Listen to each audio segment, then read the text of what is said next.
Good morning student, welcome to class 8. Today we are going to study the chapter number 1 crop production and management part 3. Today we are going to discuss that nitrogen cycle.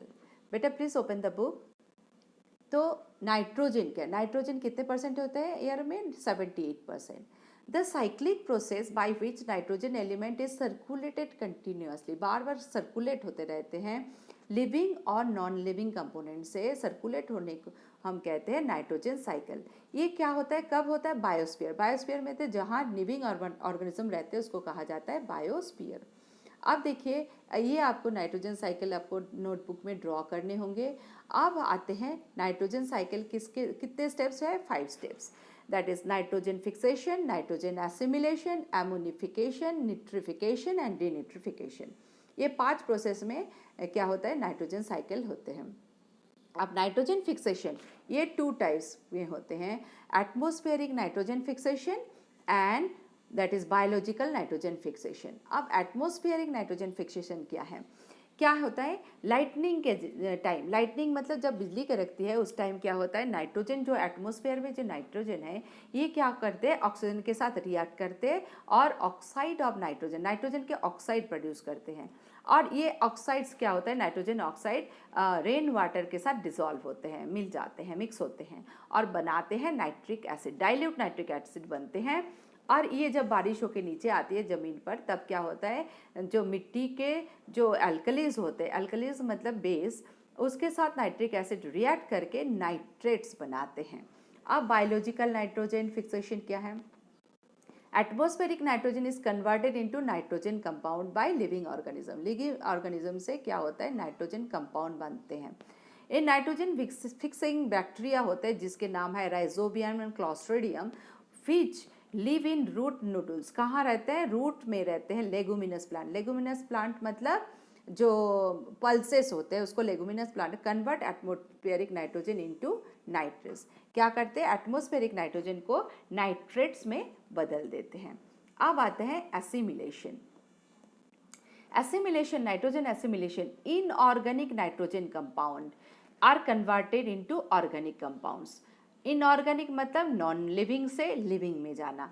Inorganic nitrogen compound are converted into organic compound that become a part of the living organism, मतलब living organism के part बनते हैं. This conversion of inorganic to organic compound is called nitrogen assimilation. क्या कहा जाता है? Nitrogen assimilation. The plant absorb nitrogenous compound from the soil. Soil से nitrogenous compound लेते हैं and water convert them into plant proteins और इसको plant protein में convert कर देते हैं. Ammonification. Ammonification क्या? When plants and animals die and decompose in presence of decomposer. मतलब कोई एनिमल प्लांट मर जाते हैं और डिकम्पोज हो जाता है, मतलब बैक्टीरिया द्वारा खराब हो जाता है और organic nitrogen gets converted into ammonia. अब ऑर्गेनिक जो नाइट्रोजन जो उस बॉडी में थे वो अमोनिया में बदल. This process conversion of organic compound such as protein into ammonia called ammonification. इसको कहा जाता है अमोनिफिकेशन. अब डीनिट्रिफिकेशन, निट्रिफिकेशन क्या है? Ammonia produce during the decomposition of dead plants and animals. जो अमोनिया प्रोड्यूस होता है डेड प्लांट्स एनिमल से कन्वर्ट हो जाता है नाइट्रेट्स में कन्वर्ट हो जाते हैं in presence of nitrifying bacteria. किसके जरिए? नाइट्रीफाइंग बैक्टीरिया के जरिए फिर से नाइट्रेट्स में बदल जाते हैं. This process of conversion of ammonia into nitrates is called nitrification. तो निट्रिफिकेशन मतलब conversion ammonia to nitrates, ammonia से नाइट्रेट्स कन्वर्शन होने को हम कहते हैं निट्रिफिकेशन. डीनिट्रिफिकेशन तो conversion of nitrate salt which is present in the soil. Soil में जो नाइट्रेट सॉल्ट है to free nitrogen gas is called denitrification. तो उसके सॉइल से नाइट्रेट सॉल्ट क्या करते हैं, फिर से नाइट्रोजन गैस बनने को कहते हैं denitrification. It is carried out by the soil by bacteria called Pseudomonas. कौन करते हैं इसको सॉइल से निकालने के लिए? Pseudomonas bacteria. फूड फ्रॉम, अब आते हैं नाइट्रोजन साइकिल खत्म हो गया, अब आते हैं फूड फ्रॉम एनिमल्स. एनिमल से हमें क्या मिलते हैं? Plants are the main source of food और एनिमल से भी हमें बहुत कुछ मिलते हैं। देखिए हम लेते हैं फूड, जैसे मिल्क लेते हैं, मीट, एग्स, ये सारे हमें एनिमल प्रोडक्ट्स लेने पड़ते हैं। अब देखिए human beings domesticated animal for specific purpose. Human भी हम क्या करते हैं, स्पेसिफिक पर्पस के लिए डोमेस्टिकेटेड करते हैं, मतलब एनिमल को पालते हैं। All domesticated animals use by man are called livestock. ये जो मैन यूज़ करते हैं या एनिमल्स को डोमेस्टिकेटेड करते हैं उसको कहते हैं लाइव स्टॉक। अब आते हैं क्या steps of needed considered in animal husbandry are breeding. Animal husbandry are breeding कहते हैं feeding, weeding, heeding and caring. Breeding मतलब the method of producing animal with desired characteristics. मतलब जो characteristics आपको desire होते हैं उस टाइप के breeding किया जाए। तो इसके मतलब through breeding we can get high meat and milk yield animals, मतलब ज़्यादा दूध मिले, हमें ज़्यादा मीट मिले, उस हिसाब से ब्रीडिंग किए जाते हैं। फीडिंग, अब एनिमल्स को to be fed balance diet, animals को अच्छी तरह से बैलेंस डाइट देना चाहिए, किस लिए, हेल्दी ग्रोथ एंड डेवलपमेंट के लिए। अब आते हैं weeding, weeding the elimination harmful undesirable characters in next generation. क्या करते हैं, जो मतलब कैरेक्टर है, जो ख़राब चीज़ है कोई मतलब एनिमल्स में, उसको खरा मतलब उसको क्या करते हैं, निकाल देते हैं, एलिमिनेशन करते हैं, बाहर निकाल देते हैं और नेक्स्ट जनरेशन में ना आए। Heeding and caring the proper care and management of animal to ensure their better health. अच्छी तरह से डॉक्टर को दिखाओ, खाना पीना अच्छा केयर करो, तो ये होता है heading and caring.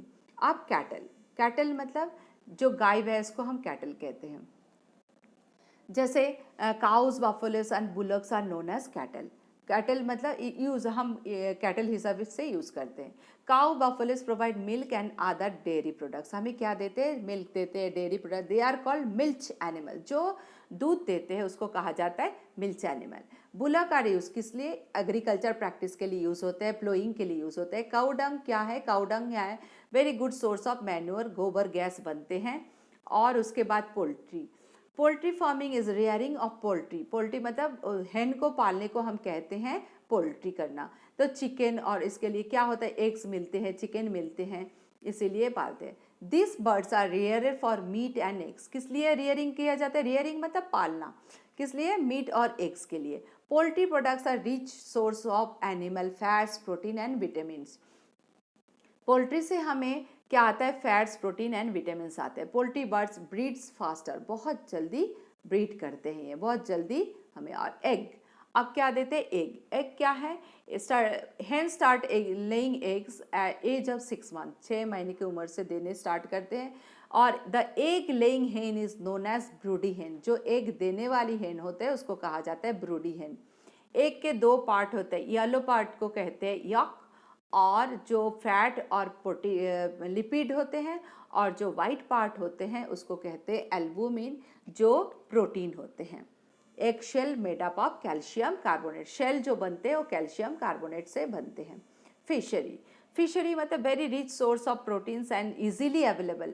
Oil obtain from, oil मिलते हैं हमें फिश से, वो क्या होता है, उसमें बहुत ज़्यादा विटामिन ए और विटामिन डी रहते हैं। और इंडिया में 2 टाइप के फिश ही हम मिलते हैं, fresh water and marine water. अब आते हैं हनी बीज। हनी बीज क्या करते हैं, provide us important substance, honey देते हैं, वक्स देते हैं, such as this bees provide us honey, therefore they are named at honey bees. तो bees are economy very important है। इसमें 10 टाइप्स के बीज होते हैं, वर्कर होते हैं, क्वीन बीज होते हैं, ड्रोन्स होते हैं।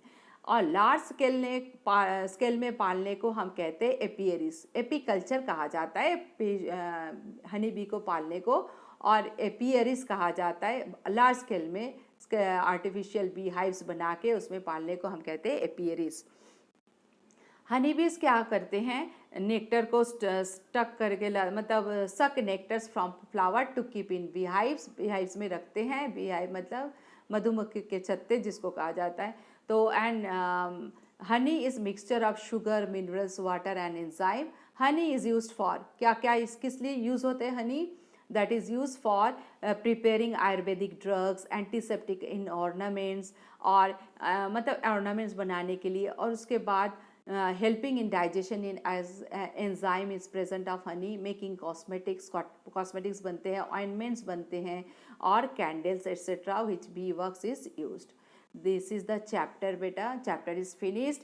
You read the chapter properly and question answers we'll discuss in next video. Please watch my next video.